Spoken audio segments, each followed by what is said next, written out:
What is up, guys? Welcome back to the Comic Cave. We are here tonight. We're going to talk to the creator of Bloodstone. The Bloodstone. Tales from the Border. That's right. Got some classified documents in here. This is issue 1. Issue 2 just dropped this week. Yes, it did. It was just as good as issue 1. I'm excited for issue 3 already. And yeah, man. Ricardo, you might recognize his name from the award-winning documentary The Wall. I believe that's on Netflix right now, if I'm not mistaken. Yes, we'll have to look it up. And we'll get his website, all the socials and everything loaded up. But man, this is a fun story. Well, I don't know if it's fun. I was gonna say it's a little. It's a horror comic just in time for Halloween, just in time for October, and man, I just want to get into it. I want to hear what he has to say about it. That's right. So let's bring him on. All right. What up, Ricardo? All right. Thank you for joining us tonight, man. What's up, man? How are you? Thank you for having me. I'm stoked. I'm this is a project that I've been working on for like a long time, and I just I really appreciate that like people are digging it and yeah. I don't know, it's just, I just like people checking out, and telling stories. So thank you for this chance. I want to ask you, starting with The Wall. Was The Wall the thing that got you like thinking about making a comic book or any type of book for this?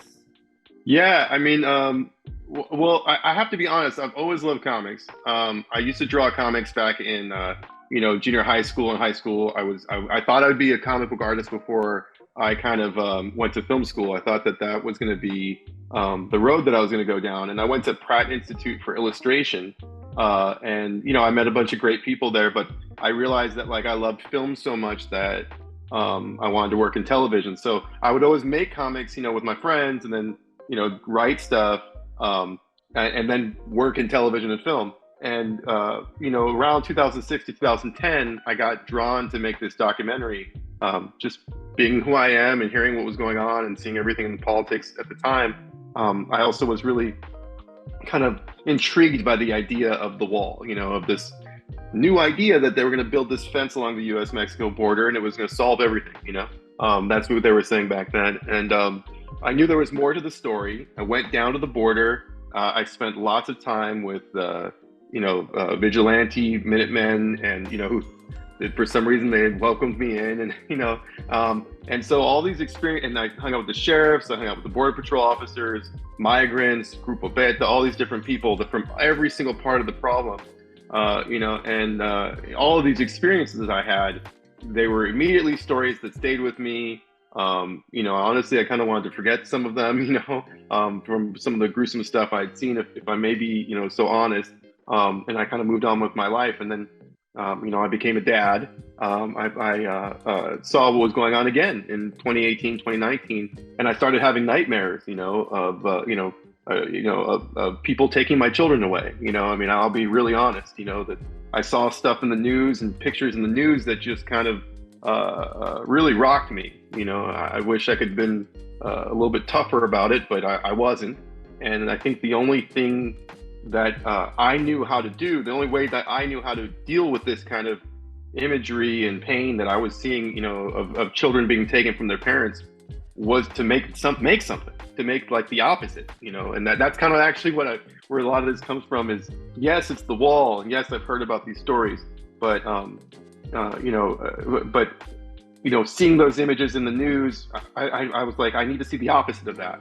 And I had this idea of like monsters at the border and, real monsters at the border, and who are the real monsters? And, every good monster story, you end up feeling for, the monster a little bit, like King Kong, when he falls off the tower, you're like, well, yes, he killed people, but, he's like monster. It's like, we just didn't understand them, So that was just some of the things that, so yeah, The Wall influenced me heavily because being down there and hanging out with law enforcement, I got to really see that there's a lot more to every side of the story, but also that there's a lot of Latinos that are working down there, that are dads, that are moms, that are cousins and nephews, and they must have a lot to deal with too, But also that this was a horror story.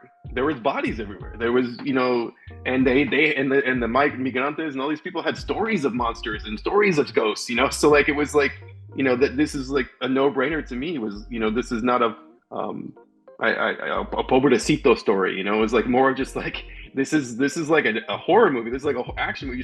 I was sitting in the desert with the Minutemen, and they're all armed to the teeth, and we're in Arizona desert in Sonora, and there's crazy bugs and Gila monsters and cactuses that cut you up, and you're in the middle of the night, and there's got coyotes and culebras, whatever, snakes and rattlesnakes, and everybody's terrified, and you're like, man, this is a horror story. This is an action movie, like that's where all this comes from, is that being in the middle of the night, being in the dark in the middle of the night in Arizona. I mean, the moonlight, and the stories that these cowboys who are border patrol officers, sheriffs that were just cared a lot about the community, were going off into the dark by themselves to face whatever that was going to be out there with like a little tiny gun versus anything that could be out there. And that got me thinking of what if they are facing anything? What if they are facing cactus people and what if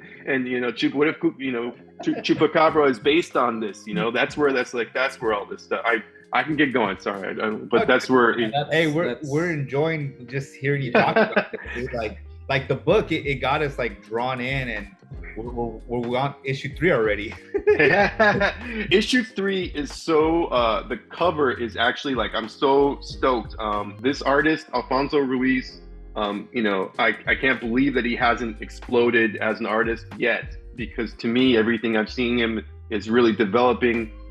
Even if you look from issue 1 to issue 2, I don't know if you can tell, but for me, I can see that he's really getting his teeth and he's starting to really lock into what he's doing. The colorist Tato Caballero, which is funny because I literally am sending money to Tato Caballero in Mexico, and I'm like, Tato Caballero, and it's like auto translating like tattooed gentleman or tattooed horseman. I'm like, this is not his real name. I was like, and then like I've been working for like 4 months, and I'm like, okay, this is a pseudonym. It's okay. It's a nickname, of course. I didn't realize I was a little slow on that one, but he's a great, amazing artist. The colorist brought, I almost colored it myself, thinking that I could do that. And thank God I didn't, because it's a lot of work. Yeah. Well, it's a lot of an artist here, and he tells us about the art. And I've done a few comics myself, and sitting down to do the colors is just a whole nother beast. You're basically painting a whole new comic book. It's like, man, I thought I already did the work, but I guess we're starting over again. So good on you for not attempting. I did. I must be honest. I did attempt a couple measly things, and I sent them to Alfonso, and he goes, "You gotta go and get a colorist," And I was like,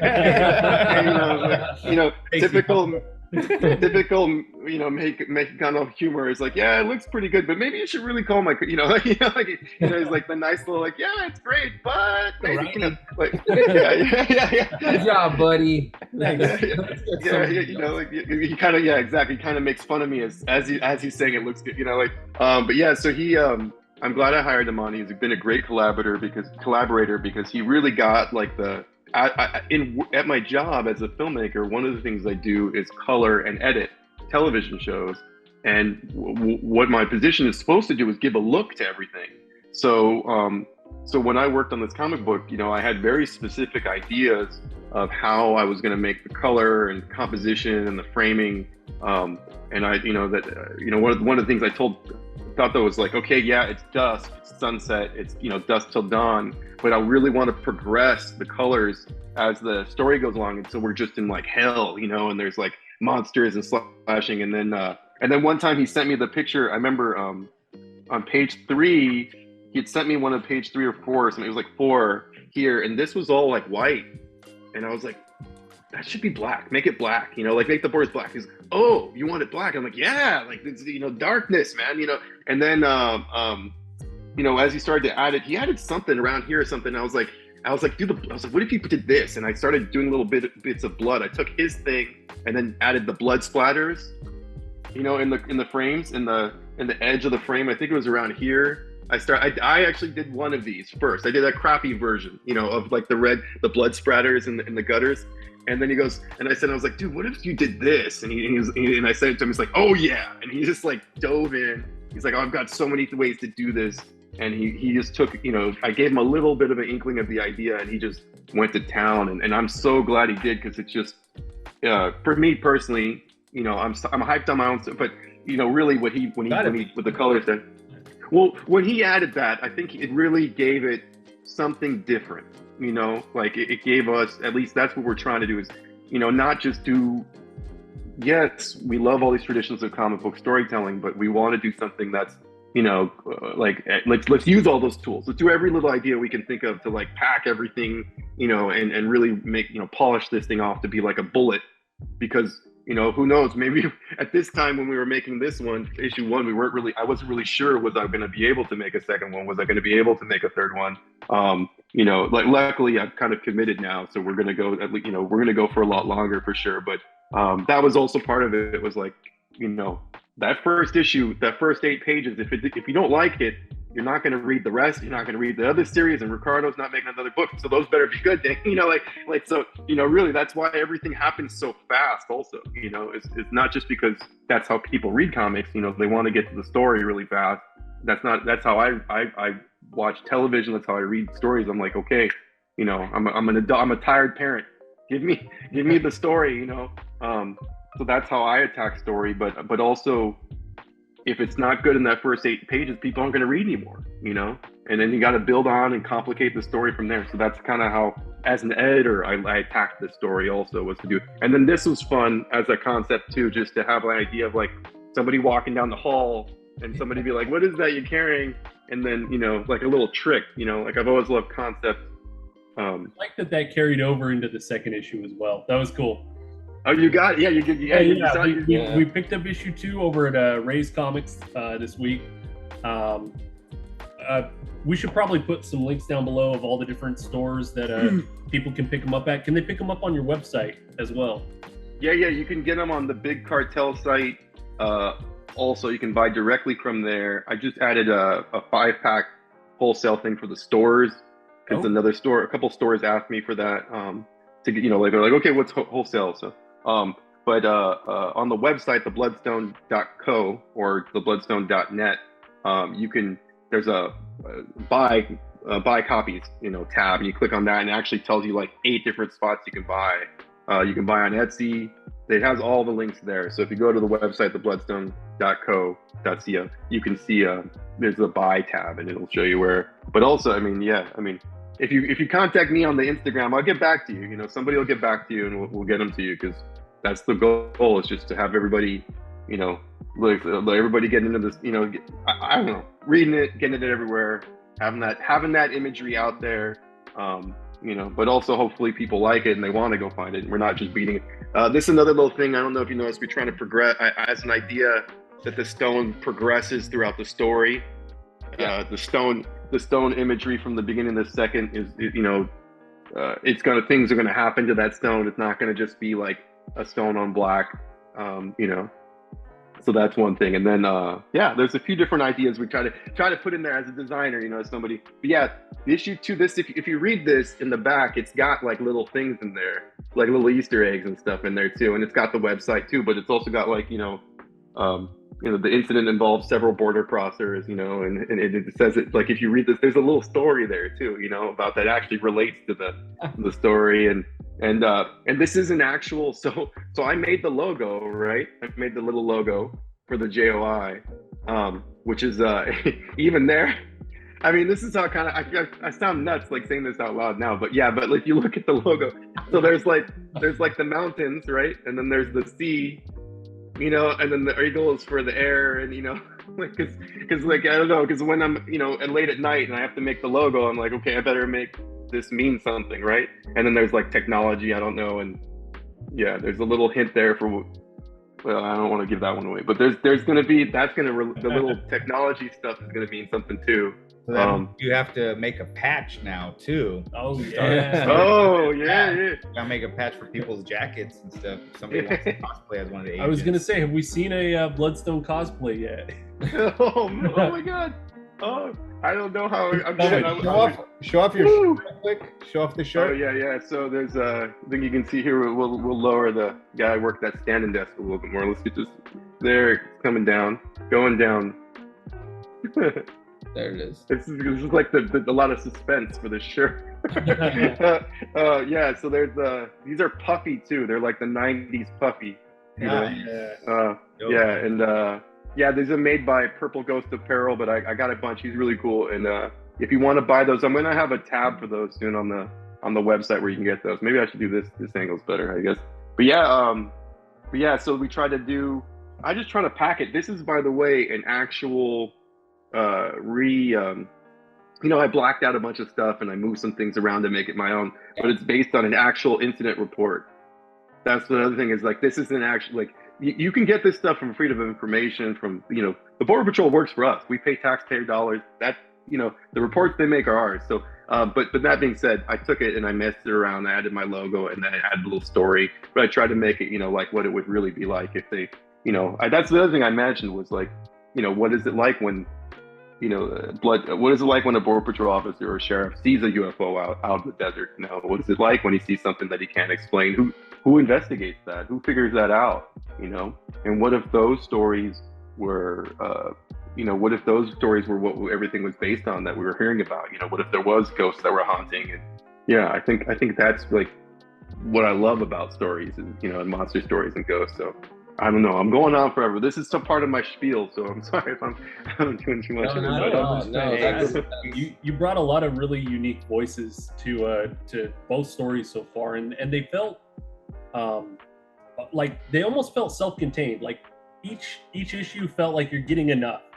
So many stories we talk about, like you go to the rack and it's like, man, I gotta buy 8 comics to get like one story. Each issue like of this felt like a full, complete thing. And you can see it goes all the way to the back cover. You're still packing in information. So, big props for that, man. Get that here. Thank you. Yeah, I kind of wanted to do that on purpose for a few reasons, but like the first one is that like, I love Tales from the Crypt. I absolutely adore the show.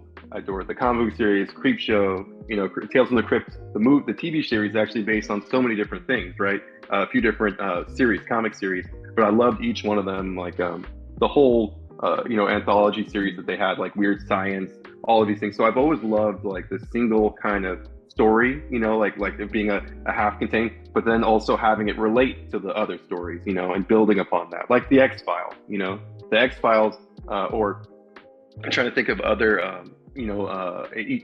Recently Lovecraft Country had, story, single episodes, but there was an overarching story to it, that could fit in. And that's kind of what I was thinking was that if you were to watch a TV show like this or to read it, that you would get a story in each issue. You wouldn't have to buy everything, but if you did buy everything, it would mean so much more, And in issue 3 is kind of going to be a little bit tying into both of those first and second issues, because now we've got both kind of storylines starting to converge, but the Bloodstone story arc is going to actually tie up, well, it won't end. I don't know how to describe it without really giving away too much, but basically there will be other monsters, there'll be other stories of the unnatural, things that are unexplained, things that they're being investigated, and not just at the southern border. That's the other thing that I want to highlight, that people often forget about the borders. The biggest part of the border is in Canada. That's the biggest landmass of the border. And another huge part of the border that has to be guarded is, where things happen all the time that are weird is the waterways.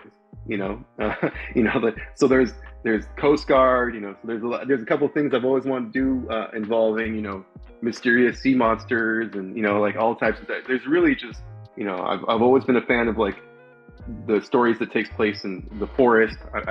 I'm from Northern California, so I have a whole story that I wrote about,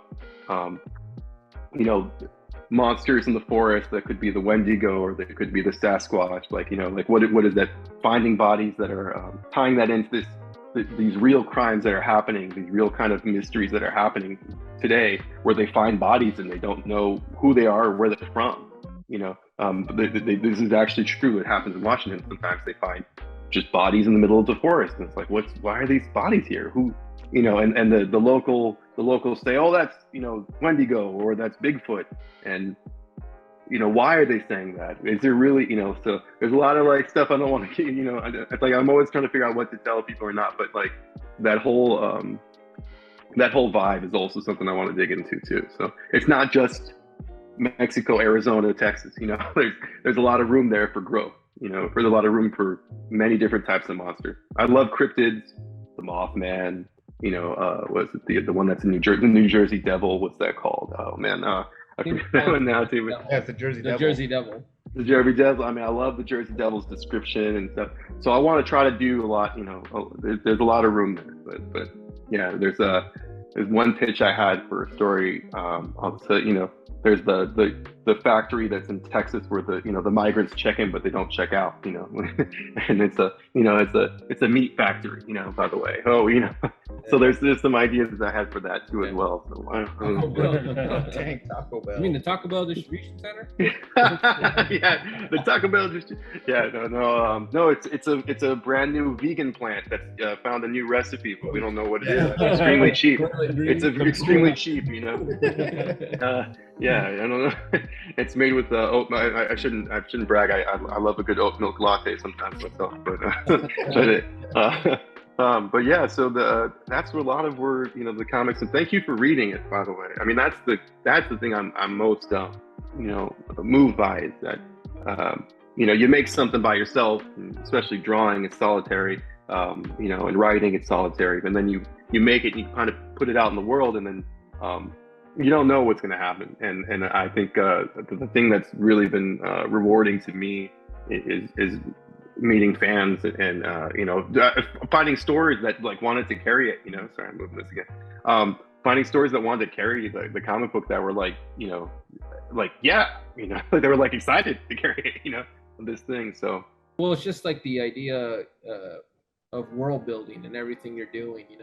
The stone has its origins. And very, during the conquistador time, it was created because it was trying to protect people. Like that whole thing is what got me, where I was like, oh, so this is going to be, and what you were saying earlier when we first started about trying to feel some sympathy for the monster, where it's like you realize what they're really trying to do is be a protector, but they got to do some real gruesome stuff to, protect those that they love. But that whole, that battle, the internal battle, and then what we're seeing on the pages was incredible. So we're really stoked, and but I was going to ask you, so I think what did it say, 1 through 4? Is that what your original plan was? I thought I saw part 2 of 4. So you're going to expand it, you're going to go further than the 4, right? Yeah. The original story that I wrote was it would basically, I broke it up into 4 parts, and the ending of that story for the Bloodstone was I don't want to. After it comes out. It's okay. But what I wanted to say was that the people that would read it were saying like, well, yeah, why isn't this a series of more? They're like, it's so easy to be like another, and I was like, yeah, of course, because who else is working for the JOI? How did the guy with the mustache get there? How does the mustache guy know about the Bloodstone?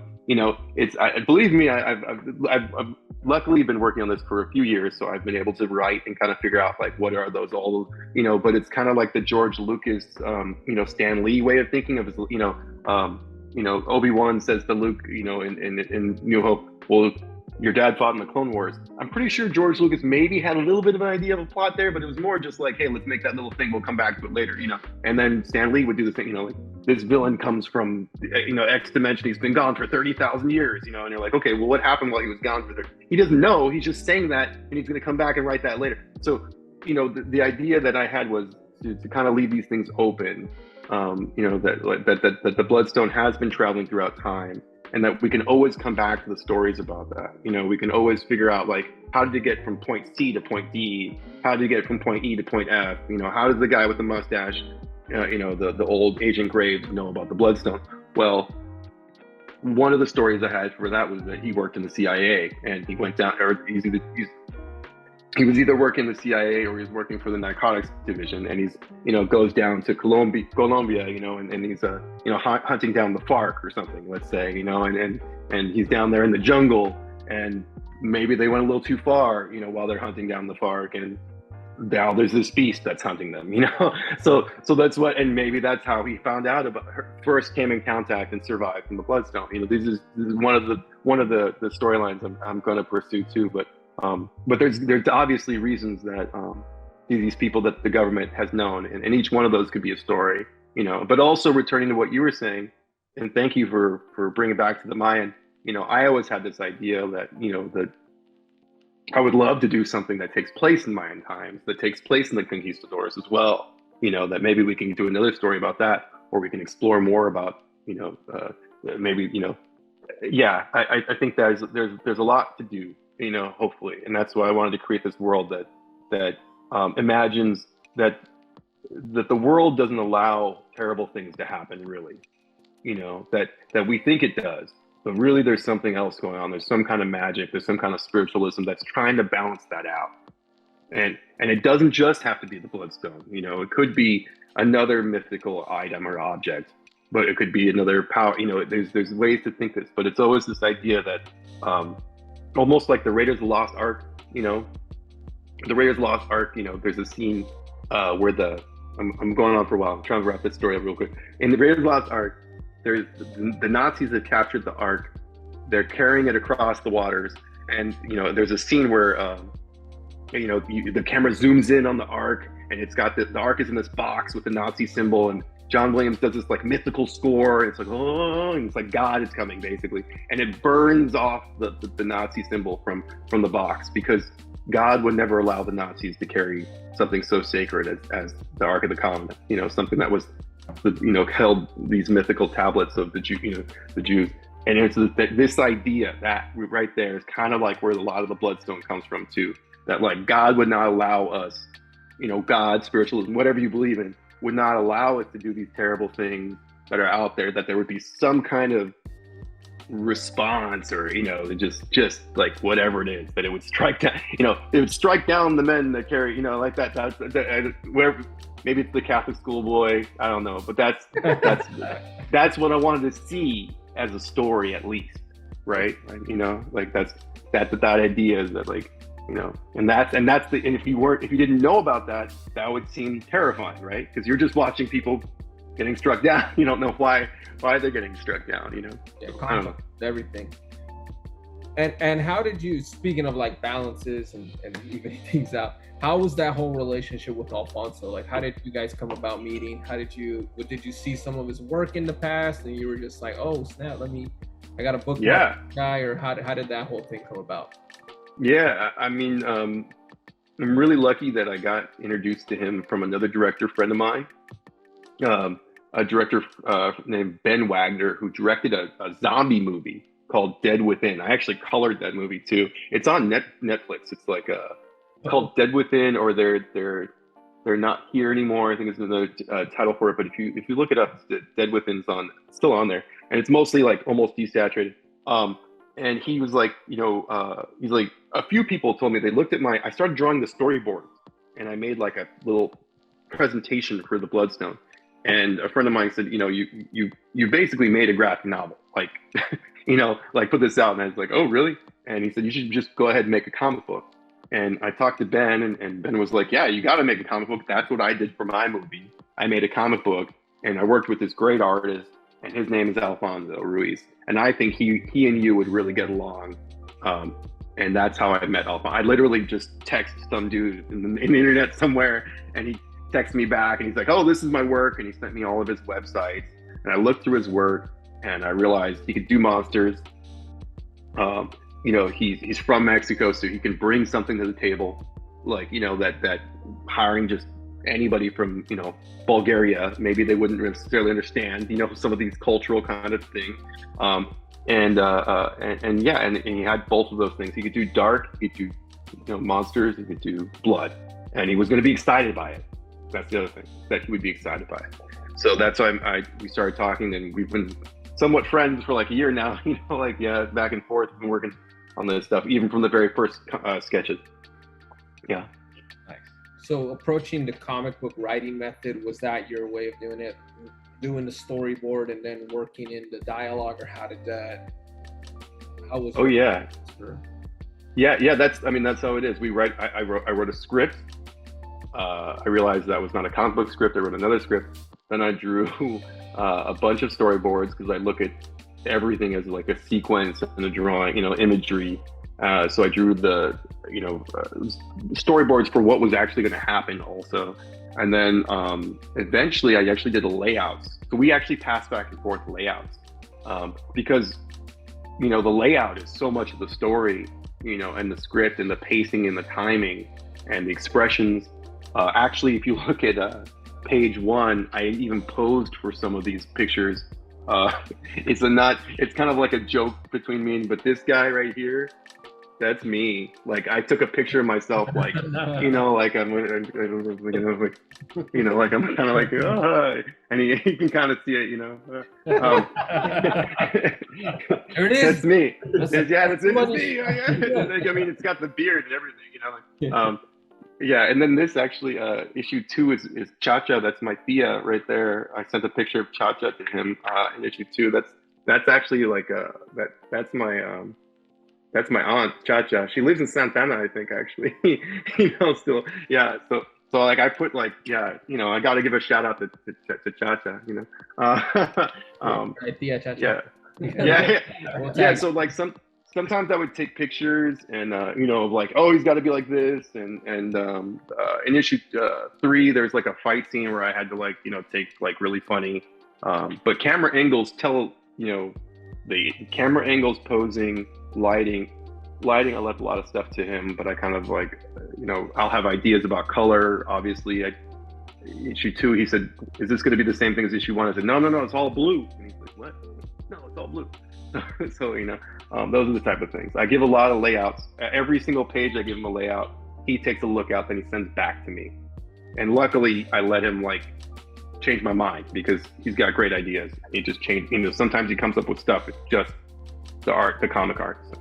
So, yeah. And by the way, this is some of my Star Wars collection. That's actually, this is my wife's Princess Leia, and we have of course the greats of Ed 209, and all these things here. This is. I'm a certified geek, if you are wondering. This is the Haya Ed 209. This is the original. Oh, that's Jar Jar falling over. No, this is the original vintage. The OG Kenner. Vintage. Yeah, and this is the one with the cap gun, when you could fire the caps, and it would make the smell. Cool. And it actually, you can see it's a little burned in there, and you would be like, it still smells like cap gun, And then actually, you can tell this is my original because the dog like chewed on a little bit, but I mean, I love them, I can't get rid of them, right? I still got the that's still posable. Joy to my ears, right? And then actually, and I covered up his matching buddy. Oh. My kids looked at this and they said, "What is that, Dad?" And I was like, "Oh, it's the guy from RoboCop." Yeah. Oh, now they're great. Now they're older and they're like, "Oh, that stuff's just boring," Right? They're used to it now. They've seen the comic book, But yeah. So I mean, a lot of this stuff. I'm a kid of the '80s. The covers come from the covers of the Bloodstone, or coming from inspiration of '80s movies. I think I may have mentioned that my sister-in-law, when I was younger, worked at a video store, and she gave me all these horror movie posters. And so, like, trying to be a tough kid, I was like, I put horror movies posters all over my walls, and I hung up, Hellraiser and Howling. And the first night I didn't sleep at all. My mom would stick her head in. "Are you okay?" "I'm fine. It's great. I love it. I get the black ones. Yeah. Oh my God, it was terrible. It was terrifying. And then at some point, it just filtered out, and we got rid of those. But that's where a lot of so this is I think I said it before, but this is an Evil Dead homage. Yes. I mean, the great iconic poster. The other one, this is not an homage yet. This is all Alfonso. He just came up with, like, as a pinup, and he actually, he tells me, he's like, you use that for the cover. And I said, yeah, because it's good, you know. And he's like, no, I was going to do a cover for you too. So he still tells me, he's like, I still want to go back and do an issue 1 cover for this. So maybe like, there might be. Do like a con exclusive when you do a con. Yeah, I want to do that. I'm so new to comics, you know, guys. I just got invited to, you know, Latino Comic Expo this last summer. You know, I'm not in Diamond. You know, I don't know if I should be or not. You know, I'm still trying to figure that stuff out. But I'm already in, you know, I'm literally just walking in the stores, and every time I walk into a store, they love it and they put it on the shelf. It's the weirdest thing, you know. They go, oh yeah, sure, and then it's the, you know. But yeah, I'd love to, you know. I've had meetings with some of these companies, you know, and you know, or like informal kind of talks and stuff. But I'd love to, you know, be in one of the bigger ones just so I can get it everywhere, because that's kind of my vibe. Is like, I just want people to read it, to see it, you know. That's the thing, is I want to make more, you know. So, but in the meantime, we're still going strong. We got some more coming out, and it's gonna be fun. And what's the first story arc wraps? Are you gonna make a collected like hardcover, or just a trade paperback? Yeah, man. Yeah. We're definitely gonna do that. We're definitely gonna make a graphic novel, because the other thing about making a graphic novel is that you can see it all together, so you get the whole thing. But you can get into Barnes and Noble, and then you can also get it into the libraries. So I've already been talking with like the library system in Orange County and LA Public Library, because I definitely want it in libraries, you know, also. But yeah, Barnes and Noble, I've met a couple people from Barnes and Noble who are already like, yes, we want it, but it's not a graphic novel. You know, you got to have a book. It's not, you know, I love comic books. This is great format, sure, but some people need the graphic novel to get it out there, and that, I think that will be really cool, because then it can, you know, it can go somewhere else. That's the thing. We just want to keep, you know, yeah. Like I just got into Forbidden Planet in New York City. They're gonna get issue 2 next week, and you know, we're expanding all the time. I need to find a place in Chicago. I have a place in Kentucky where they're selling it, in Louisville. Yeah, so just, you know, and literally it's all because I am. Oh, I mean, I don't know what I'm doing. I gotta be honest, I don't know what I'm doing. I'm just, you know, talking to people, and but I mean, that's the thing, is every time somebody sees it, you know, I ask them, I'm like, well, do you like it? Like, you can tell me the truth. And they're like, yeah, we like it. And I'm like, okay, well, you know, anybody else I could send it to? And then one person, it's, you know, it's all, was it grassroots organizing, you know? That's what it is. It's just like, but the thing is, it's fun, hopefully, you know. It's a horror movie, so it's a horror comic, and it's, you know, and you don't have to get the whole 15 arc issues to understand what it is. So, but yeah, so that being said, if y'all know anybody, you know, out there watching this too, anybody wants to bring it to their store, you know, yeah, let's keep it going. Oh, we got into San Francisco also. We're in a store in San Francisco called the Comic Experience. We're in another store in Oakland. My original store that I went to as a kid to buy comics, I just got on the shelves there. So in Oakland, Dr. Comics and Mr. Games, I walked in as a kid, a 12 years old kid, where I met Frank Miller one day. That's where, like, you know, everything changed, you know, for me as a kid. I was like, oh, this was my safe spot, you know. Like, you know, the nerd within the back of the AC Transit bus got to hang out here. And then, you know, this weekend I walked in there, and for the first time I walked in there as a comic book creator, you know, and that was just, and it was on the shelf. I posted that too. And that was kind of a big moment for me. I was a little, you know, I showed it to my kids, and, you know, they're like, oh, that's great, Naruto. You know, no, that shit was Demon Slayer. I'll be honest, it was Demon Slayer. They were like, oh, that's great, but they got Demon Slayer, and then they don't have to pay, you know. But yeah, that's a really interesting feeling for any comic book creator out there, and especially the indie people. I don't know if you have also, because I know you two make comics as well, right? Have you had a chance to put one of your books on the shelves where you used to shop? My first one was a bunny mask cover I did for Aftershock, and it was pretty surreal. Walking in and you see all the other books, and yours is right there, and it's like, damn, I did that. Like, it's a cool feeling, man. It really is. Yeah. There's nothing like it. It's the best juice to help you out when you're tired at night, going, this is totally never gonna, like that's the fuel right there, is all of that little moments there. But also, that's been really cool. When I was at Latino Comic Expo, we sold, like, it was really weird. I remember my wife was joking with me. She said, I thought I was gonna have some time to work on some emails or something, while we're at this convention, because I've been to conventions before. And she's like, but we never were left alone. Like, everybody was in front of us, like all this, like there was always somebody there walking up to the booth, checking out the comic, talking to me, buying comics, and nobody. We have no advertising. We had no advertising. They were just looking at the picture and going, "Oh, that looks really cool." Coming over and then talking to me. So yeah. So I mean, this is another little poster. This was a little scratch and stuff. But we got it right here. Oh yeah. You got one right there. Yeah. There's a little secret to this too. If you haven't noticed, so the whole, like, I told the art. Well, the secret is not really secret, but it's like this weathering hides whether or not if you bend it. If you bend the comic, the more you beat up the comic, the better it looks, actually, because it's supposed to be like a pulp novel. I don't recommend anybody doing this. All the cracks and the crinkles and stuff, they're like an easy way to cover, like, no.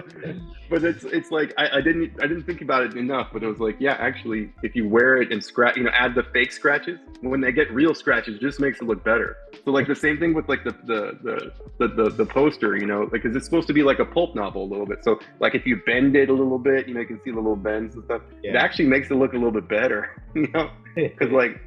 Like that was the other thing, is like that was the other example. Sorry, if I tell you one more story. Sorry. I always liked in school, on the playground, my friend would come up to me, like when I'm like 11 or 12, and be like, let's say 11, he'd be like, "Yo, have you seen Faces of Death? I got Faces of Death." And he would hold up this like beat up VHS, thing with like the handwritten Faces of Death, and he would like pass it to me, and I'd be like, "How am I gonna watch this? I gotta figure this out. Yo, come over to my house." And we watched the copied thing of it, and I'd watch, and I'd be like, "Oh my," and I, so scary that I'd be like, "Please don't show me that again," but that thing that was so like bent up and messed up, like it had been in like his back pocket or something, or in his crappy JanSport, and then bounced around the bus a bunch of times, and that's what we watched. That's what I wanted. I mean, I don't want people to beat up my comic book, but that's what I hope one day, that some kid is on, some 12-year-old, whatever kid is on the play, is at break, and he's like, "Yo, I got this thing where this lady's head gets cut off," like, and they hand it to him, and he goes, "Yeah, that's what I want. I want one of, because then I'll know I'm doing something right, when I know, like that. I don't know if I'm there yet. I'm not." I'm not an urban legend, but that's what I kind of vibe I want to make, is like that thing that you weren't really supposed to watch, but you watched it anyway and you loved it, I don't know. Well, we certainly won't distribute any of these to the local middle schools. You don't have to worry. Is it available on a digital? Digital version, if you buy the digital version, we actually show the my version of the layouts and my original sketches. For stuff. So, okay. And it's almost like a different, it's not a different story, but it's told differently. So maybe that's like a different way of looking at it too. Back of the graphic novel then, right? Yeah, that's the vibe. Yeah, for sure. And I have a couple pinups that I haven't figured out what to do with, like stuff that like Alfonso drew of like Reyes and Billy walking through the desert, looking all badass and stuff. And also, so another story that's going to come next is Reyes is going to do a bunch of stuff, because I really want to, focus on, on her character. I like the idea of a single mom that kind of can kick ass, and Billy's obviously kind of maybe based on me and my dad, and other dads out there, Latino dads, but if they're anything like my dad, it was like, he only moved when he had to, kind of thing, like he wasn't, he looked tough enough that he could get into a fight, but he never really got into a fight unless he really was like the last moment, like kind of thing. That's kind of who Billy is. He's not really a brawler. I'm sorry, apologize ahead of time, but he's not going to be jump kicking everybody and stuff like that. He's going to be thinking about every punch he throws, because that's who I would probably be, or that's the people that I think of, is, in their 40s, early 40s, late 30s, the smart fighter, the Logan, not the young Wolverine, the Wolverine, the old Logan, old man Logan. Yeah. Oh, I mean, one of my favorite movies, superhero movies, Logan for sure. Viva, about the production. That's your production company? Yeah, that's me.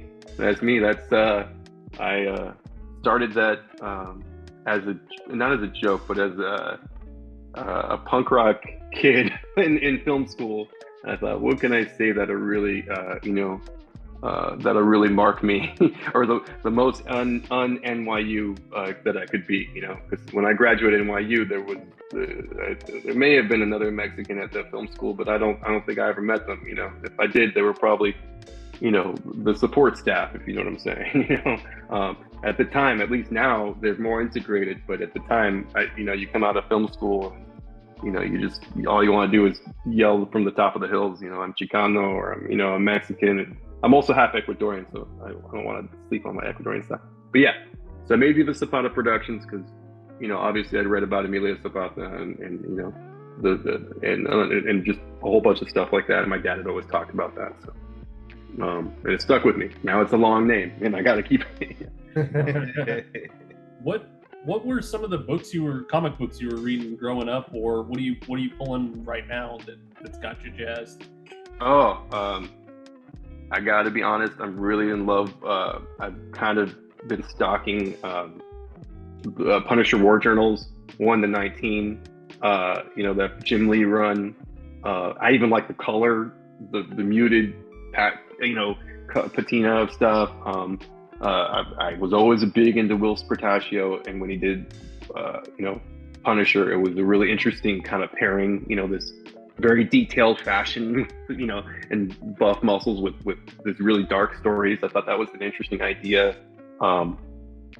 Obviously, heavily, influenced by Sin City and Frank Miller, like everybody else in the world, right? But recently, I've been diving. Another one, kind of obvious one, is Tales from the Crypt. Tales was from there's Creep Show, and there's like 5 different of those EC comics that are all horror comics, suspense stories. Yeah, man, I love the Twilight Zone, and I was shocked to see the same stories in a comic book. I'm also reading a lot of, I have to be honest, like a lot of YA stuff. I'm trying to think of now I'm trying to come up with the ones that I do, but I read a lot of graphic novels that are, kind of very colorful, kind of along the Steven Universe type of stuff. So it's like the opposite end of the spectrum. So aside from that, I think I'm trying to think of the last few really good. I love Mike Mignola. Obviously, once again, RPD is like, a thing. I'm a big fan of Ed Piskor and the Grand Design series. That kind of knocked me. Going back to my original taste in comic books, of course, I'm a 90s kid. So you can kind of name any 90s comic book, and I probably, I had all the Image stuff, of course, but really I only had that because I loved what they'd done in the 90s and the Marvel runs and the DC runs, So, New Mutants, Chris Claremont, storylines, X-Men, Uncanny X-Men, anything where people died, anytime superheroes died, I always thought that was great stuff, or dramatic stories of Storm being kidnapped. I was like, oh, that's my bag, I did love goofy Eric Larson stuff from the Amazing Spider-Man. I thought that stuff was Sinister Six storylines were fantastic. I think right next to me, I have the Incal from Mobius, because I'm a big fan of Mobius and everything that he does. I have Drac. Oh, you know what? I was into Ricardo Delgado recently. Ricardo Delgado, The Age of Reptiles. This is a beautiful book. Ricardo Delgado. It's all dinosaurs. It has almost no words. There are no words because it's all dinosaurs, and it's pretty and amazing. This guy was an art director. Whoa. Oh yeah, I don't know. And these are hard to the omnibus. My kids like poured over this stuff too because it's got no words. So it's really like complicated storytelling. But being able to, that's the thing that I love, is being able to tell a story with very little dialogue and a complicated story. So back to my comic book, hopefully you can get, and actually I've heard this, you can get a lot of the story by just looking at the pictures. And if you read it, you get even more story. But if you just look at the pictures, it tells a story which is visually, and that's a big thing for me, storytelling wise. No disrespect to great dialogue, I've dived into Michael Bendis. I read a lot of books about how to make comic books recently. Also, like Words for Pictures by Bendis is actually sitting over here. I read a lot of Will Eisner books. But actual comic books that I bought a lot of indie stuff. I'm trying to think of, I'm just looking around the room because I have them like bursting, I have them like everywhere. I really want to do, if Aftershock I think it's Aftershock who made the Star Killer, the Phantom Star Killer comic book. Oh, that's Behemoth, isn't it? No, that's not Behemoth. No. That's Black Scout. There we go. Scout's Black Caravan. Black Caravan. That's their imprint. I like the character. I really want to do a version, a storyline like that. I have a story for that character I want to do. Because I love Star Wars too. Yeah. But yeah, so there's that one. I read a lot lately. So I've got Grand Design. I reread the Doomsday storyline again just to see if I get anything from it. I like the story of Bane. I think Bane has. I'm not very knowledgeable about newer stuff, but I think Bane has a lot of room as a character to be emphasized on. I think Joker just. Yeah. Oh. Okay. Yeah. Okay. Joker. There we go. Bane well, now he doesn't. Well, maybe he doesn't have a storyline anymore, Ricardo. No, he has a daughter. He broke. Oh, he has a daughter. Yeah, he has a daughter who's daughter of Bane. Wow. Yeah. I was I like that Vengeance of Bane comic book. I really was into that. Good one. Yeah. That's funny. I picked that up on a. This is, see, if you can start to see kind of where I was, as a comic collector. I did obviously. I bought all the Death Blows, and I thought that was a beautiful art. I wanted more, kind of thing. Oh, and I'm a big fan of the Max. Sam Keith. Of course, these. I feel like I'm just naming like, what are obvious kind of. These are so obvious. You're like, oh, great, yeah, sure. Another one. Yeah. You'd be surprised how many people don't actually know who Sam Keith is. Wow. Yeah. I mean, lot, and I think that's part of like our responsibility with like bringing in the newer generation, having those books available for them. Unfortunately, like a lot of his stuff too, and I don't know, maybe it's, I think, licensing and things like that. A lot of things are reprinted, especially from the Max. They go through like different publishers. I think IDW had it for a while. Image, stuff like that. So I reread all the Ninja Turtle originals, the IDW reprints. Of course, like I said, I'm naming it's like saying Spielberg when you talk about movies. But these, they're so great. They blew my brains out when I saw them the first time around. I read them on the bus, like, so and then the movie came out. That's how old I am. The movie came out. I went for like my birthday, I think, with like a group of us, and I was like, this is gonna be so crazy. And then we lost our minds in the audience. We were just like, this is the best movie ever. We used to watch it all the time, and so that the Ninja Turtles were always a big influence. I've kind of gone back over Spider-Man. I did not realize that I loved classic vintage, Astonishing Tales, or what is it? Astonishing Tales, like the original Fantasy Steve Ditko run, that created him. I went to that exhibit in San Diego Comic-Con, and I was like, you know what? Yes, obviously, it's, a classic of modern literature. Like we should be all.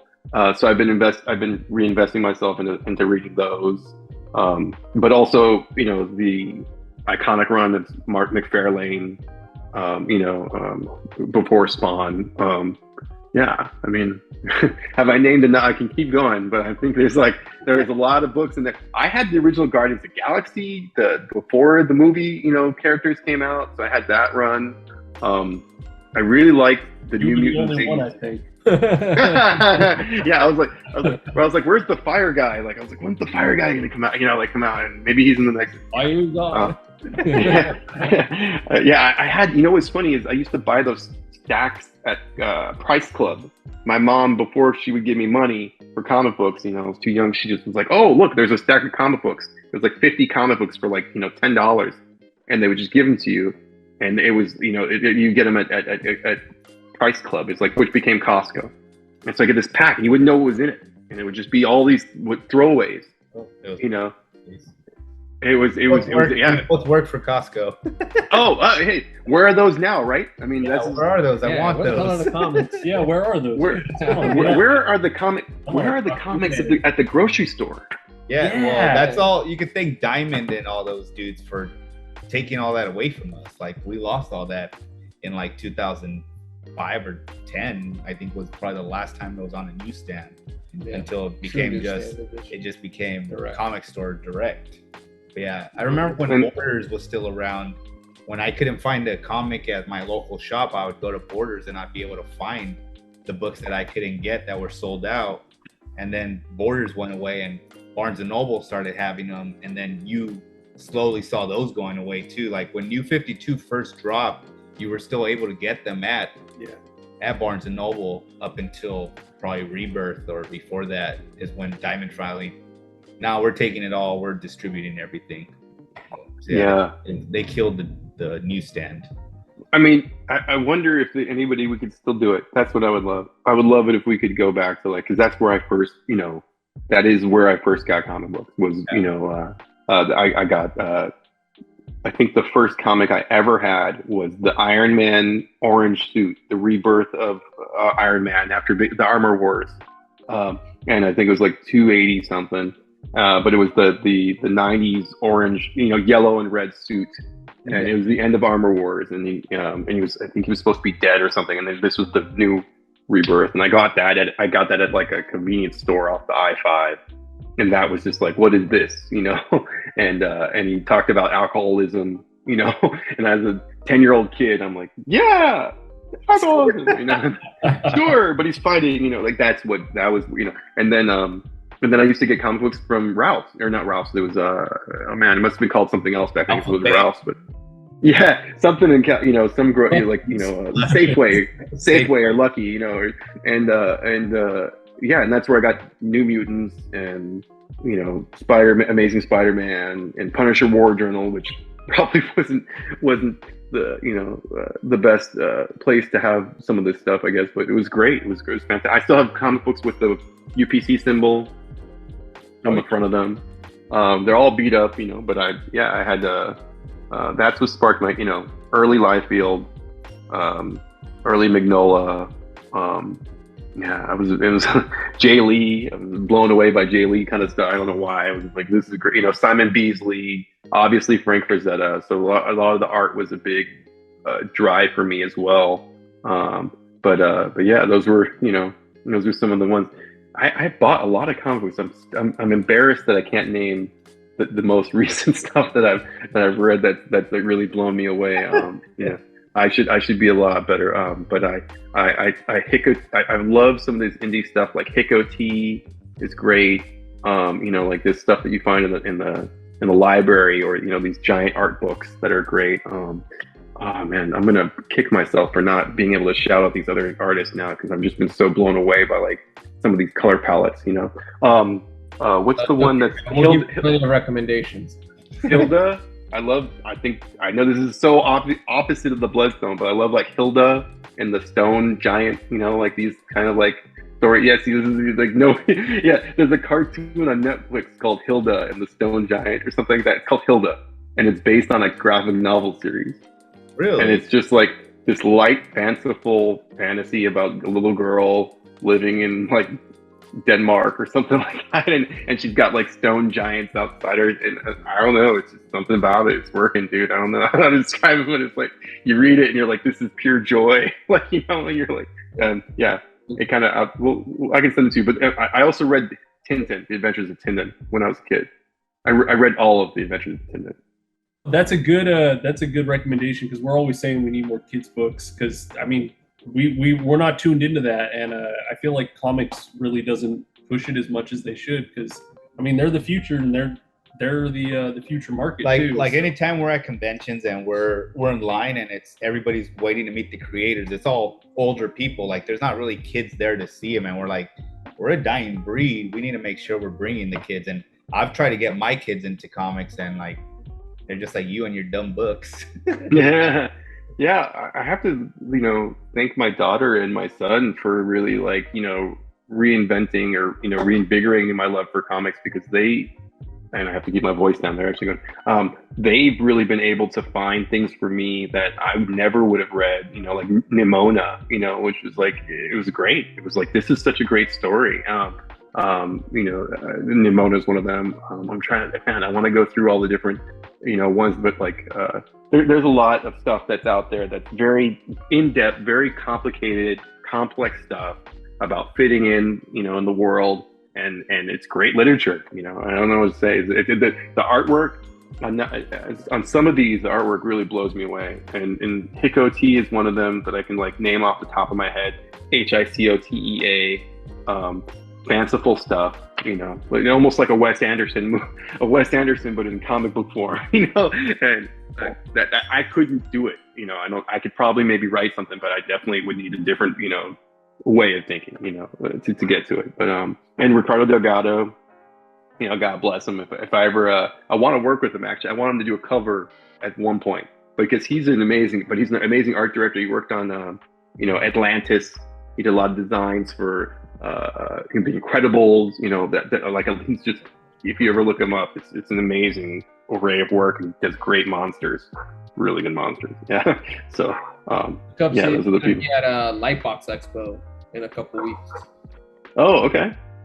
Yeah, so you said you're going to see him at Lightbox Expo? No, I said we should look up, because there's a convention coming up called Lightbox Expo in Pasadena. Oh, a lot of animators, a lot of art stuff. We'll send you the page on Instagram so you can check it out. Oh, but that's gonna be next week, isn't it? Yeah, I think it's next week. It's 2 weeks. We'll check it out. We'll look it out. Yeah. But it's there's a lot of animators, a lot of artists on that, so we'll send you that. So. Yeah, I'd love to. Yeah, send me some info. I definitely would love to go to.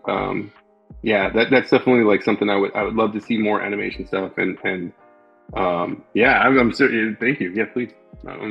Show me more stuff. I like reading everything. Yeah, I mean, I have Ricardo Delgado, but he's underneath another toy, so I'd have to move that out of the way to show you some of his Dracula book. His Dracula book has some great art, but it's a novel. It's not a you know, he's got some art stuff there. But yeah, I mean, Mobius, you know, another one that I love to read, Heavy Metal. You know, another obvious. Yeah, oh, great. You know, just Francis Ford Coppola, Spielberg, Heavy Metal. You know, you know, Mike Mignola. You know, yeah, a big fan of Druna. You know, that type of artwork. I think it's Milo Manera. I think worked on some of these. That stuff. I mean, I was reading it like, you know, but also like, as a kid, it was like treasure you'd hide in your backpack, and you'd think your parents like knew that you had it on them, but they didn't even know what was going on with you. They didn't care. They weren't as invested as we are as parents now with our kids. Like then it was just like, hey, whatever, dude. But you thought that your parents knew what you were sneaking into that house with. And they would open it up, but they would be like, it would be like somebody's, you know, being eaten by like a weird flesh monster, right? And they'd be like, what the hell is this? And, you know, walk away, right? Yeah, and that's the thing is. That's the thing is there's an issue in that in Heavy Metal. There's like a Druna story that like each story is actually really insane, like intense and like really crazy science fiction. Like it's really well written stuff. It just happens to have maybe a sex scene in the middle, and that's but it's the combo though for a teenage boy, I'm sure, or a teenage girl, whatever. But there's the combo of that, right? Of like, maybe I shouldn't be, but it's also bloody and it's also kind of interesting and it's talking about time travel.